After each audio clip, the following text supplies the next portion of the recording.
A shocking new report from Iraq is now raising serious questions about what the Pentagon may not be telling to the entire world. Can you imagine the scene for a moment? Two massive US Air Force KC-135 Stratotankers flying through Iraqi airspace at night. American crews on board, refueling missions underway. Tension already high across the region, and then suddenly chaos. Emergency maneuvers, panic in the cockpit, collision, 6 American troops dead. Now, initially, officials described the skies as friendly, controlled, safe, but now a shocking investigation is challenging that entire narrative. Ladies and gentlemen, according to leaked intelligence cited in reports, Iran-linked Khatib Hezbollah fighters may have opened fire using advanced anti-aircraft system. And wait, if that is true, then those American pilots, they were not navigating routes, military aircraft.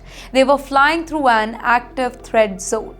And this definitely changes everything. Because if hostile fire forced those aircraft into desperate evasive maneuvers, then the collision, it may not simply have been an accident. It may have been the result of combat pressure. Suddenly, the Pentagon faces very uncomfortable questions. Why was the public told the skies were secure?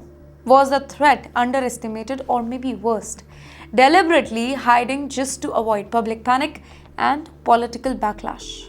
You know, this also exposes a larger reality America is struggling to contain. Iran-backed militia remain deeply active across Iraq despite years of US operation in that region. Groups like Hezbollah, they have access to drones, rocket, and increasingly sophisticated weapons. Well, these are no longer lightly armed militia hiding in deserts. Many, they now operate with battlefield experience gained from years of conflict, and that too across West Asia. And you know, this particular incident highlights another growing problem for the United States: military overstretch. American forces remain deployed across multiple regions, and that too at a time when threats are becoming more unpredictable and technologically advanced. Cheap missiles and portable air defense systems are now capable of threatening some of the world's most expensive military aircraft. Well, the battlefield advantage America once took for granted, it is no longer guaranteed. 1 hour, that is a chilling timeline Mr. Trump has now thrown at the entire world. 1 hour away from another strike, 1 hour away from another explosion in West Asia, and 1 hour away from oil markets collapsing into panic and the world leaders scrambling behind closed doors. Well, speaking from the White House, Mr. Trump, he dramatically escalated pressure on Iran, saying that Iran would never be allowed to obtain a nuclear weapon.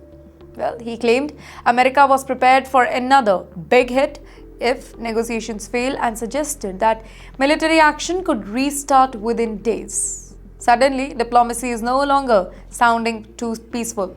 It sounds like a countdown clock. And you know what makes this even more dangerous is the timing here. Iran is refusing to back down.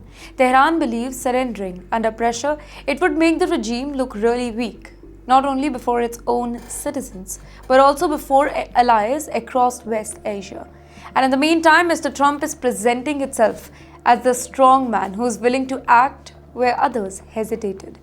Well, this is becoming a battle of pride as much as policy. Neither side wants to blink first, and history tells us when powerful nations stops compromising, the risk of war, it rises dramatically. The global economy, by the way, is also watching very nervously. Oil traders know that even one military strike near Strait of Hormuz, it can send fuel prices soaring across the world. Nearly 1/5 of the world oil passes through this narrow waterway. Now, if conflict intensifies there, countries from India to Europe could feel the economic shock almost instantly through higher fuel prices, inflation, and market instability. However, Mr. Trump, he claims the opposite could happen if Iran accepts a deal. Cheaper oil and calmer market. But tonight, the world is not seeing calm. It is definitely seeing escalation. And remember here, Iran today is not isolated the way it was once. China continues buying Iranian oil. Russia has strengthened strategic ties with Tehran. Iranian-backed militia remains active across Iraq, Syria, Lebanon, and Yemen. Well, that means that if one confrontation spirals out of control, the consequences may spread far beyond Iran and Israel. The fear now is that one strike could trigger a chain reaction that nobody can fully control. And yes, speaking of danger, in West Asia,